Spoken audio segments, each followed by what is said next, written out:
হৃদমায়ের প্রেমগাথা পর্ব সংখ্যা 25। লিখেছেন রিক্তা ইসলাম মায়া। সঙ্গে আমি আছি মাহিন।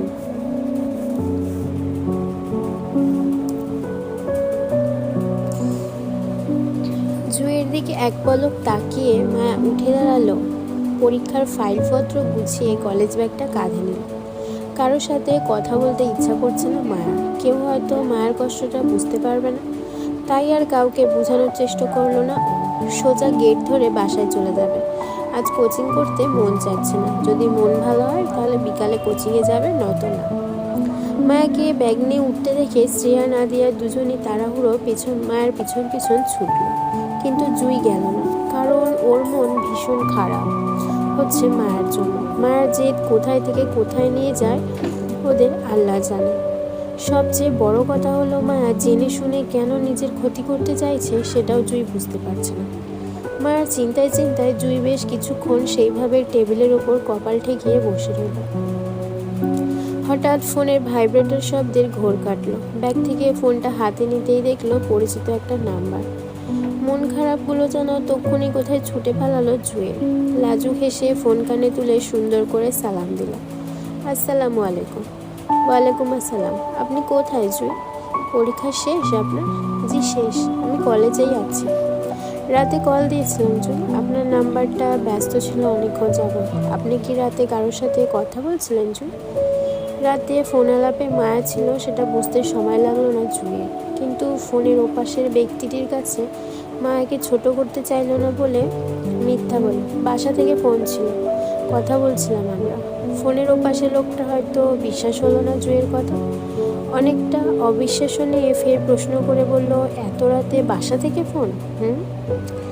মায়ের পিছন পিছন শ্রেয়া নাদিয়া দুজন দৌড়ে পাশাপাশি হেঁটে চুপ হলো। শ্রেয়া বেশ উত্তেজনা নিয়েই বলল, আরে মায়া শুন না, তুই লোকটাকে কিভাবে খুঁজবি? কিছু ভেবেছিস? তোদের তো ফোনে কথা হয়, লোকটাকে সরাসরি বলবি তোর সাথে দেখা করতে? মায়া হাঁটতে হাঁটতে হতাশায় উত্তর করল, না। অধৈর্যের ন্যায় আঙালো শ্রেয়া। কেন? কারণ আমি চাই না লোকটা আমাকে কোনোভাবে চিনুক। যদি সে সত্যি বিয়ে করে ফেলে তাহলে আমি এই জীবন তাকে আমার মুখ দেখতে দিব না। তাছাড়া স্বামী খোঁজ আমি একা করছি, সে আমার খোঁজ করেনি। ওনার হয়তো আমার কথা মনেও ছিল না এতদিন। আমার ফোন করাতে হয়েছে, তাই আমি স্বেচ্ছায় তার সামনে দাঁড়িয়ে নিজেকে আর ছোট করতে চাই না। আমি অন্য কোনোভাবে লোকটাকে খুঁজে নেব, লুকিয়ে তার পরিচয় আমি অন্যভাবে সংগ্রহ করব। মায়ার ঘুরিয়ে পেঁচিয়ে কথার অধৈর্য হলো শ্রেয়া। আগের ন্যায় বলল, কিন্তু কিভাবে? তুই তো কিছুই জানিস না লোকটার সম্পর্কে, তাহলে খুঁজবি কিভাবে? মায়া হাঁটতে হাঁটতে আর চোখে শ্রেয়ার নাদিয়া কৌতূহল ভরা মুখটার দিকে তাকিয়ে বলল, লোকটার নাম আব্রাহাম, ঢাকা থাকেন, তার ফোন নাম্বারটাও আছে আমার কাছে। তাছাড়া হাফেজ সাহেবের ছেলে সুমন বলেছিল লোকটা নাকি অনেক প্রভাবশালীর মধ্যে কেউ। নিশ্চয়ই এই ফোন নাম্বারটা দিয়ে ওনার তথ্য জোগাড় করতে পারবো আমি। মায়ের কথার পৃষ্ঠে শ্রেয়া আর কিছু বলার মতন পেল না। নীরব ভাবুক হয়ে হাঁটতে লাগলো মায়ের সঙ্গে। কিছু দূর হেঁটে রাস্তায় মাথায় আসতেই দেখতে পেল আসিফকে এলাকার একদল ছেলেদের সঙ্গে দাঁড়িয়ে কথা বলতে। হয়তো রাজনৈতিক বিষয়ে কোনো পরামর্শ দিচ্ছে আসিফ তাদের। ভাবুক শ্রেয়া হুট করেই যেন দারুণ একটা বুদ্ধি পেল। মায়ের সমস্যার সমাধান করেছে উৎফুল্লতায় বলল, এই ভাইয়া শোন, আমার মনে হয় তোর আসিফ ভাই থেকে সাহায্য নেওয়া উচিত। উনিও তো ঢাকা থাকে, মৃত ভাইয়ের সঙ্গে সব কিছু চিনেন। তোর স্বামীর আমার নাম্বারটা আসিফ ভাইকে দিলে উনি নিশ্চয়ই তোর স্বামীকে খুঁজে বের করতে পারবেন। আমার কি মনে হয় জানিস, তোর স্বামী তো প্রভাবশালীদের মধ্যে কেউ একজন, তাই না? এমনটাও তো হতে পারে আসিফ ভাইয়াদের সাথে তোর স্বামীর পূর্ব পরিচয় আছে। তোর স্বামীর নাম বলাতে আসিফ ভাই চিনে ফেলল। শ্রেয়ার কথায় মায়ের কাছে যুক্তিসঙ্গত মনে হলো। মানুষ বলে না, বিপদে পড়লে বাঘ মহিষ এক ঘাটে পানি খায়। মায়ের দশাও তেমন হলো। অসহায় মায়া স্বামী খোঁজে খোঁজে দিশেহারা হয়ে আসিফকে উত্তর মনে হলো সাহায্য চলে, কিন্তু হৃদের ভয়ে আমতা আমতা করে বলল, আসিফ ভাইকে বললে যদি রিস্কে পড়ে যায়। হৃদ খান লোকটা এমনিতেই আমাকে অপছন্দ করে, তারপর আবার এখন ওনারা আমাদের নতুন আত্মীয় হয়। যদি কোনোভাবে আমার বিয়ের খবরটা আপন কানে ফাঁস করে দেয় বিষয়টা উল্টোভাবে দেয়। তুই এমনি এমনি রিস্কে আছিস, চাইলেও তোকে এই বিষয়ে সাহায্য করতে পারবে এমন কেউ নেই। তাছাড়া আমি হৃদ ভাইকে চিনি, উনি রাগী গম্ভীর মানুষ হতে পারে, কিন্তু কারো পার্সোনাল বিষয়ে ওনাকে আমি ইন্টারফেয়ার করতে দেখিনি আজ পর্যন্ত। হৃদ ভাই আমার রিলেটিভ হয়, সেই সুবাদে আমি ভালো করে চিনি ভাইকে। হৃদ ভাই তোর পার্সোনাল লাইফে ইন্টারফেয়ার করবে না দেখিস। তাছাড়া আমরা শুধু ভাইয়ের কাছে হেল্প চাইবো ব্যাস। তারপরও যদি তুই রিস্ক মনে করিস, তাহলে আমরা সবাই মিলে হৃদ ভাইকে বুঝিয়ে বলবো তোর সমস্যার কথাটা। হৃদ ভাই অবশ্যই বুঝবে, সাথে তোকে হেল্প করবে দেখিস। চল এবার আসিফ ভাইকে সামনে দেখা যাচ্ছে, আগে দেখা করি তারপর সাহায্য চাইবো। চল চল। মায়া যান্ত্রিকভাবে মাথা দুলাল। শ্রেয়ার সঙ্গ নিয়ে রাস্তা মাথায় পর্যন্ত যেতে যেতে বেশ কিছু দামড়া ছেলে পেলে মায়াকে ভাবি বলে সালাম ঠুকল। বিষণ্ণ মায়া কোনো রকম মাথা দুলিয়ে সালামের উত্তর করে পৌঁছালো আসিফ। কিন্তু ভাগ্য খারাপ হওয়ায় সেখানে হৃদের সঙ্গে মায়ের দেখা হয়ে গেল হুট করে। অনাকাঙ্ক্ষিতভাবে হৃদের সঙ্গে মায়ের দেখা হয়ে যাওয়ায় মায়া চাচ্ছিল না নিজের সমস্যার কথাটা আসিফকে আর বলতে। যেহেতু সামনে হৃদ ভাই আছে, মায়া চলে যেতে চেয়ে শ্রেয়াকে ইঙ্গিত করে খোঁজালো, কিন্তু শ্রেয়া মায়া ইঙ্গিতটাকে ভুল বুঝলো, মনে করলো মায়া ওকে সবটা দ্রুত বলার জন্য তাড়া দিচ্ছে বুঝি। তাই শ্রেয়া আসিফ সহ হৃদের কাছে ফরফর করে মায়ের নিখোঁজ স্বামীকে খোঁজার জন্য সাহায্য চাইল। রাস্তার পাশ ঘেঁষে ছোটখাটো একটা কফি শপ। হৃদ সেই কফি শপের ভিতরে না বসে বাইরে একটা টেবিলে বসল। আসিফ তার পাশেই সম্ভাব্য মুখে দাঁড়িয়ে একবার গুরুগম্ভীর হৃদের দিকে তাকালো, অন্যবার কাচুমাচু করে বসে থাকা মায়ের দিকে তাকাচ্ছে। আসলে পরিস্থিতিটা এমন, সে ফ্যাসাতে পড়ে আসিফ সরাসরি কারোর মুখের দিকে তাকাতে পারছে না। পাছে যদি হৃদ রেগে যায় বা মায়া আসিফের সরাসরি তাকানোতে বিব্রত বোধ করে, সেজন্য আসিফ সরাসরি মায়ের দিকে তাকালো না। ছোট টেবিলের 4টে চেয়ারের মধ্যে হৃদের মুখোমুখি বসে মায়া, শ্রেয়া, নাদিয়া দুজনে হৃদের দুপাশে চেয়ারে দুজন। মায়া ভয় লজ্জা জড়তায় চুপ থাকলে শ্রেয়া নাদিয়া দুজন মিলে অসংখ্যবার হৃদকে বলে ফেলেছে মায়ের নিখোঁজ স্বামীর খোঁজের সন্ধান দেওয়ার বিষয়টি। হৃদ ভিতরকার বিস্ফোরণ ভাব চেপে শ্রেয়ার মুখে সবটাই শুনল গম্ভীর। আসলে এই মুহূর্তে হৃদের কি রিয়াকশন দেওয়া উচিত সেটা তখনই বুঝলো না সে। হৃদের মতন একজন বিচক্ষণ মানুষ কেবল বেকুব বনে বসে রইল। মূলত হৃদের কালগম্ভীর ধারণাতে ছিল না যে তার খোঁজে তার বউ তারই কাছে সাহায্য চাইতে চলে আসবে। এই গোটা বিষয়টা হৃদকে বেশ বড়সড় আকারে চমকিয়েছে। হৃদ তো তীব্র শক্তে এক মুহূর্তের জন্য রিয়াকশনবিহীন কেমন বেকুব বনে চুপছিল। আসলে অতিরিক্ত শখ হলে হৃদ তৎক্ষণাৎ মুখ খুলে কথা বলতে পারে না, কেমন চুপ করে যায়। যেমনটা হয়েছিল প্রথম যেদিন হৃদ আসিফের মুখে মায়ের পরিচয় সম্পর্কে জানতে পেরেছিল। সেদিন সাথে শুনেছিল মায়া অ্যাক্সিডেন্ট করে হৃদকে খুঁজতে গিয়ে মারা গিয়েছিল।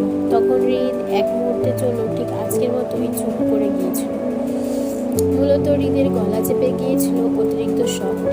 তবে সেদিন বউয়ের মৃত্যুর সংবাদে হৃদ অতিরিক্ত টেনশনে হার্ট অ্যাটাক করলো। আজকে ব্যাপারটা হলো সম্পূর্ণ ভিন্ন। আজ তার টেনশন হচ্ছে না, বরং বউয়ের চোখে মুখে তাকে খুঁজে পাওয়ার জন্য যে ব্যাকুলতার ছটফট দেখছে সেটা হৃদকে পৈশাচিক শান্তি দিচ্ছে। হৃদ একটু সময় নিয়ে সুস্থিরে ফিরতে চাইল, হলেও তাই। অনেকটা সময় নিয়ে হৃদ গম্ভীর মুখে বসে থেকে শুধু শ্রেয়ার কথাই শুনল, কিন্তু অনদৃষ্টির তীর শুরু থেকে তাক করা ছিল মায়ের উপর। মূলত হৃদ মায়ের ভয়ার্ত কাচুমাচু মুখটার দিকে তাকিয়ে থেকে শুরু থেকে সবটা শুনল শ্রেয়ার মুখে। পুরো বিষয়টা ক্লিয়ার হতে হৃদ কেমন গা ছেড়ে হেলান দিয়ে বসল চেয়ারে। বইয়ের টানে রাতে এসেছিল সে চট্টগ্রামে, সকালের দিকে ঘুমিয়েছিল বলে বইয়ের সাথে দেখা করতে পারেনি।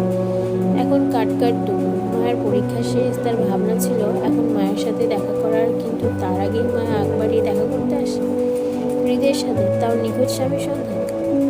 গোটা বিষয়টায় অনাকাঙ্ক্ষিত ছিল হৃদের জন্য। তাছাড়া তাদের দুজনের হুট করে বিয়েটা নিয়েও হৃদের মনে কিছু প্রশ্ন ছিল, কিন্তু হৃদ কখনো সরাসরি প্রশ্নগুলো মায়াকে করতে পারছিল না। কারণ হৃদের পরিচয়টা মায়ের কাছে ছিল না। কিন্তু আজ মোক্ষম সুযোগ বুঝে হৃদ মায়াকে মনের জমানো প্রশ্নগুলো করতে চায়। জানতে চায় কেন সেদিন রাতে হৃদকে অসুস্থ অবস্থায় ফেলে সে পালিয়ে গেল, কেন সেদিন রাতের পর মায়া আর হৃদের খোঁজ করেনি, কেন হৃদের পরিচয়টা মায়া এখনো জানে না, না জেনে বা কিভাবে মায়া অপরিচিত হৃদকে বিয়েটা করে নিল সেদিন। তাছাড়া সেদিন রাতে হৃদ অসুস্থ থাকলেও মায়া সুস্থ ছিল, তাহলে সেদিন রাতে মায়া সরাসরি হৃদকে দেখার পরও এখন কেন চিনতে পারছে না তাকে? কেন? যদি সেদিন রাতে স্বামীকে ছেড়ে পালিয়ে যাওয়ার ছিল, তাহলে এখন কেন হুলস্থুলো পাকিয়ে এদিক ওদিক দৌড়াদৌড়ি করছে হৃদের তথ্য জন্য? হৃদকে তো প্রথম দেখায় চিনে নেওয়ার কথা, যদিও হৃদেরও সেদিন রাতে হুঁশ ছিল না। তারপরও সে সেদিন রাতে মায়াকে যতটুকু দেখেছিল, পরে তাদের দুজনের প্রথম দেখায় মায়াকে পুরোপুরি চিনতে না পারলেও সন্দেহ তালিকায় রেখেছিল মায়াকে, এই ভেবে যে এই মেয়েটাই হবে হয়তো সেদিন রাতের সেই মেয়েটা যার সাথে তার অনাকাঙ্ক্ষিত বিয়েটা হয়েছিল। হৃদ সন্দেহে বসে আজ এই পর্যন্ত আসলো, জানতে পারলো তার ধারণাই ঠিক ছিল, অথচ তার বউ সরাসরি তাকে দেখেও চিনতে পারছে না। এই বিষয়টিকে কেমন অদ্ভুত ঠেকলো হৃদের কাছে।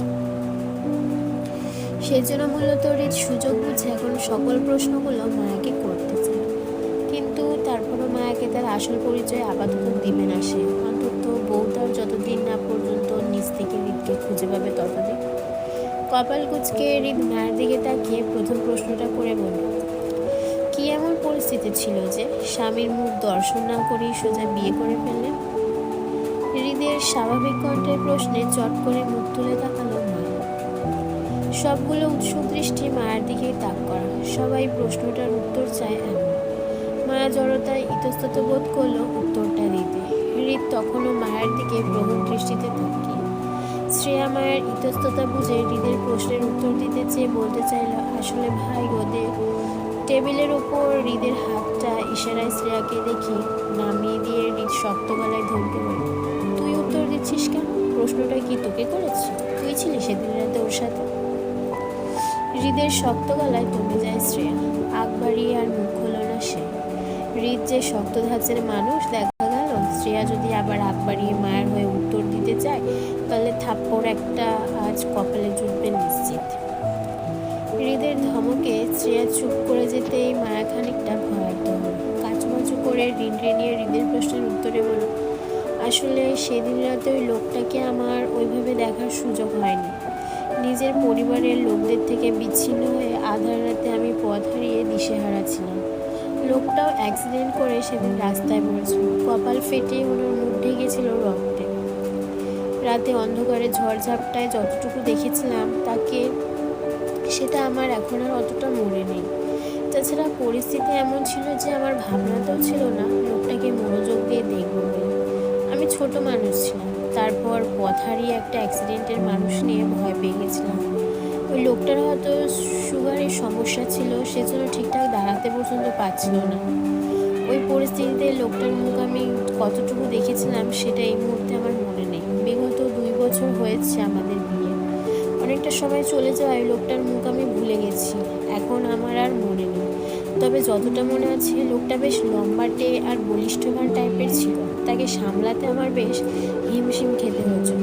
মায়ের কথাগুলো শেষ করতে হৃদের দ্বিতীয় প্রশ্নটা করলো, ফেস মনে নেই? তাহলে পরিচয়টা কেন নিলেন?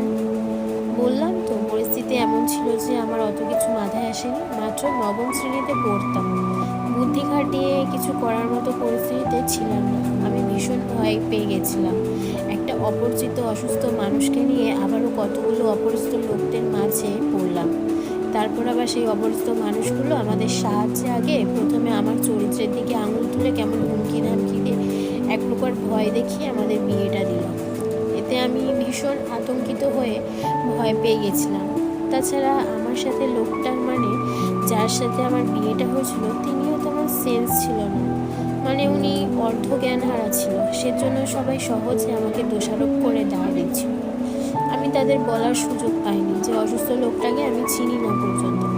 সবাই একইভাবে আমার চরিত্রের দিকে আঙুল তুলছিল সহজভাবে, কারণ অসুস্থ লোকটা আমার কাজ জড়িয়ে তার শরীর ভর আমার উপর দিয়ে রেখেছিল তাই। কাজী সাহেব আমাদের থানা পুলিশে দেবে, এমনকি তখন বিয়েটা না করলে আমাকে সকালে সমাজের লোকদের সামনে অপদস্থ করবে, এমনটা বলেছিল। এমন বাজে পরিস্থিতিতে আমি কখনো পড়িনি।